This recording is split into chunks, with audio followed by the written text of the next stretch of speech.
రకాలోకంకి స్వాగతం. ఈ కంటెంట్ మీకు నచ్చినట్టయితే లైక్ చేయండి, మీ బంధుమిత్రులకి షేర్ చేయండి. ఇప్పటివరకు సబ్స్క్రైబ్ చేసుకోకపోతే సబ్స్క్రైబ్ బటన్ని నొక్కండి, అదేవిధంగా బెల్ ఐకాన్ని కూడా నొక్కండి.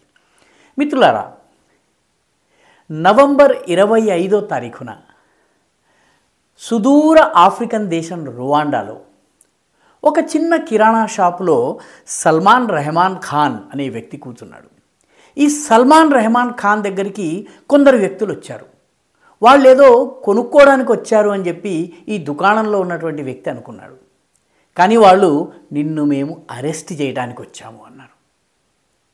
అతను పారిపోవడానికి ప్రయత్నించారు. కానీ ఆ పోలీసులు, ఆఫ్రికన్ పోలీసులు అతను గట్టిగా పట్టుకున్నారు. పట్టుకుని తీసుకున్న తర్వాత నన్ను ఎందుకు అరెస్ట్ చేస్తున్నారు అని గట్టిగా అరిచాడు. తను, నువ్వు భారతదేశంలో బెంగుళూరులో బాంబు పేల్చేందుకు కుట్ర పన్ని మతోన్మాదాన్ని పెంచి పోషించి లష్కరే తోయబా కార్యకర్తగా పనిచేశావు. మా దేశంలో తలదాచుకుంటున్నావు, అందుకని నిన్ను అరెస్ట్ చేస్తున్నామన్నారు. దీంతో ఈ సల్మాన్ రెహమాన్ ఖాన్కి దిమ్మ తిరిగిపోయింది.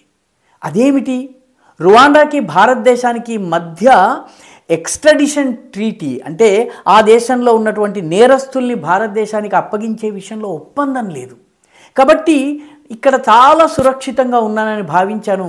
కానీ పోలీసులు ఎలా వచ్చారు, ఎలా పట్టుకున్నారు, ఇక్కడ ఎవ్వరికీ తెలియని బెంగుళూరు లష్కరే తోయబా కేసులో నన్ను ఎలా అరెస్ట్ అయ్యారు అని చెప్పి అతను కంగారు పడ్డాడు. ఈ సల్మాన్ రెహమాన్ ఖాన్ అనేటటువంటి వ్యక్తి 30 ఏళ్ల వ్యక్తి, బక్కగా సన్నగా ఉంటాడు. ఇతను కరడుగట్టినటువంటి లష్కరే తోయబా ఉగ్రవాది. బెంగుళూరులోనే కాక దక్షిణ భారతదేశం అంతా కూడాను జహాదీ ఉన్మాదాన్ని పెంచి బాంబు దాడులు చేసేందుకు ప్రయత్నించాడు. 2023లో బెంగుళూరులో వీళ్ళందరూ కలిసి ఒక 6-7 కలిసి కుట్ర పన్నారు.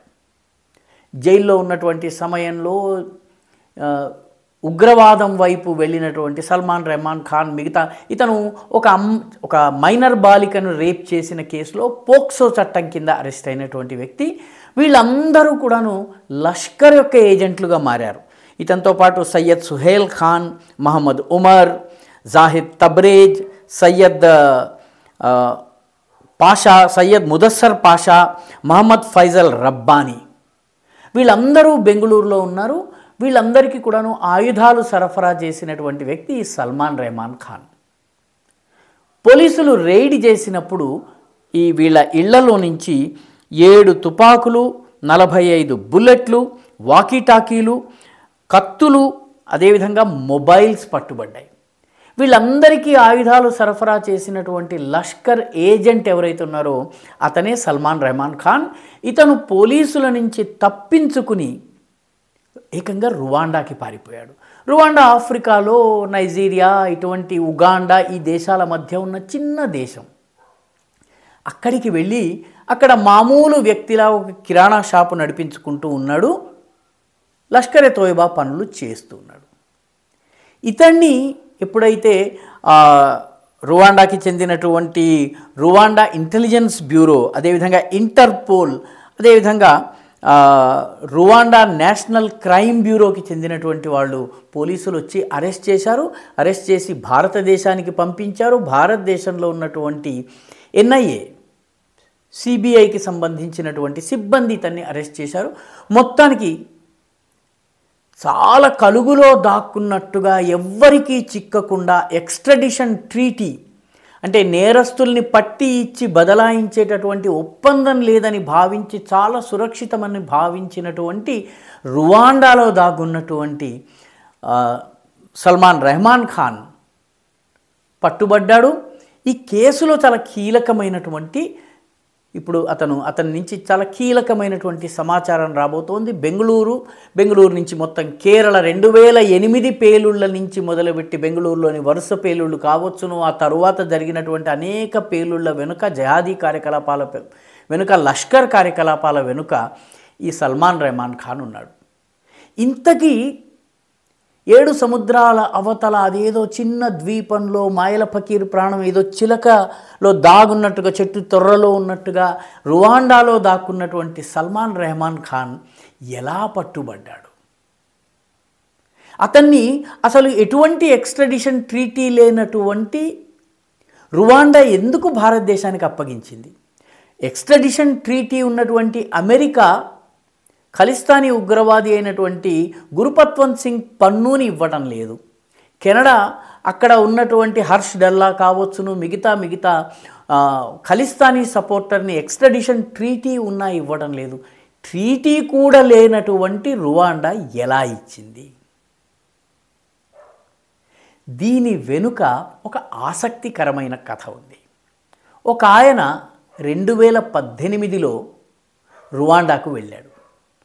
రువాండాకు వెళ్ళిన తరువాత ఆయన రువాండాలో ఉన్నటువంటి అక్కడి ప్రభుత్వము, కిగామే ప్రధానమంత్రి పేరు, ఆ దేశ అధినేత పేరు, ఆ దేశాధినేతకు అక్కడ ఒక స్కీమ్ నడుస్తుంది. ప్రతి ఇంటికి ఒక ఆవుని ఇచ్చే స్కీమ్ ఉంది. ప్రతి ఇంటికి ఒక ఆవుని ఇవ్వడం ద్వారా ఆ ఇంట్లో ఆర్థిక దన్ను పెరుగుతుంది, వాళ్ళు వనరులు వసతులు పెరుగుతాయి, ఆ కుటుంబం యొక్క ఆర్థిక స్థితిగతులు మెరుగుపడతాయని చెప్పి అక్కడి ప్రభుత్వము ఈ స్కీమ్ని పెట్టింది. దాని పేరు గిరింకా స్కీమ్. ఈ గిరింకా స్కీమ్కి 200 ఆవుల్ని ఆయన భారతదేశం తరఫున గిఫ్ట్గా ఇచ్చారు. ఆ వ్యక్తి ఎవరు? ఆ వ్యక్తి ఎవరో కాదు, నరేంద్ర దామోదర్ దాస్ మోదీ. 2018లో అసలు మొట్టమొదటిసారి భారత ప్రధానమంత్రి రువాండాకు వెళ్ళారు. రువాండాకు అంతకుముందు ఏ ప్రధానమంత్రి వెళ్ళలేదు. నరేంద్ర మోదీ ఉగాండా, రువాండా ఇలా 2-3 దేశాలకు, నైజీరియా ఈ దేశాలకు వెళ్తున్నప్పుడు అందరూ నవ్వారు. ప్రధానమంత్రికి ఏమీ పని లేదు, ఆయన భారతదేశాన్ని వదిలి ఏ చిన్న దేశం దొరికినా వెళ్తారని చెప్పి అందరూ జోకులు వేశారు. చాలామంది గేలి చేశారు, వెటకారం చేశారు. కానీ ప్రధానమంత్రి మోదీ రువాండాకు వెళ్ళినటువంటి మొదటి భారత ప్రధానమంత్రి. ఆ సమయంలో ఈ గిరింకా స్కీమ్ గురించి తెలుసుకుని 200 ఆవుల్ని ఆయన బహుమతిగా ఇచ్చారు. అప్పటి నుంచి కిగామేకి మోదీకి అద్భుతమైనటువంటి దోస్తీ.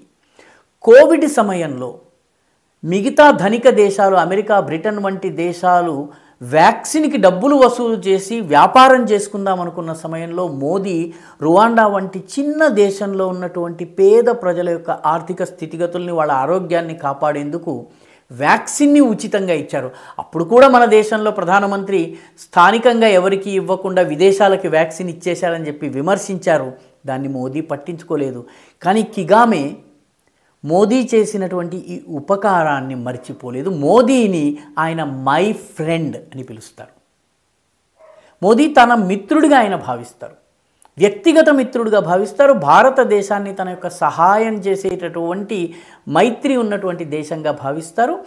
భారతదేశం నుంచి మా బెంగళూరు ఉగ్రవాద కేసులో, లష్కర్ కేసులో ఉన్నటువంటి ఒక కీలక పాత్రధారి, సూత్రధారి అయినటువంటి సల్మాన్ రెహమాన్ ఖాన్ మీ దేశంలో కిరాణా షాప్ నడుపుకుంటూ ఉన్నాడు అని చెప్పిన మరుక్షణము నా రువాండా నేలలో భారత వ్యతిరేక ఉగ్రవాద కార్యకలాపాలకు అనుమతిచ్చేది లేదు అని చెప్పి, చట్టాలు లేవు, ఎక్స్ట్రడిషన్ ట్రీటీలు లేవు, ఇవేమీ లేకపోయినా సరే వాడిని పట్టిస్తానని చెప్పి తక్షణము అతన్ని అరెస్ట్ చేసి భారతదేశానికి అప్పగించారు.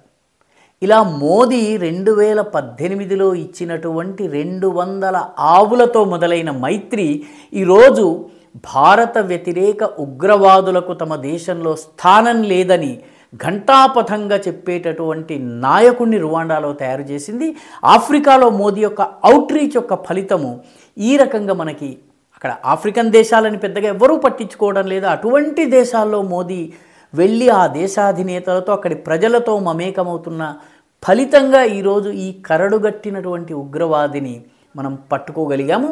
ప్రస్తుతం ఆయన్ని బెంగళూరులో తీసుకొచ్చారు. మిగతా అంతా జరుగుతుంది. కానీ ఆ 200 ఆవుల గిఫ్ట్ 6 సంవత్సరాల క్రితము మోదీ ఇవ్వడము, ఆ తరువాత పెరిగిన మైత్రి కారణంగా ఒక ఆఫ్రికన్ దేశం నా నేలపైన భారత వ్యతిరేకులు ఉండడానికి వీల్లేదు, ఉగ్రవాదులు ఉండడానికి వీల్లేదు అన్నటువంటి దృఢ సంకల్పాన్ని కనపరిచేలా చేశాయి.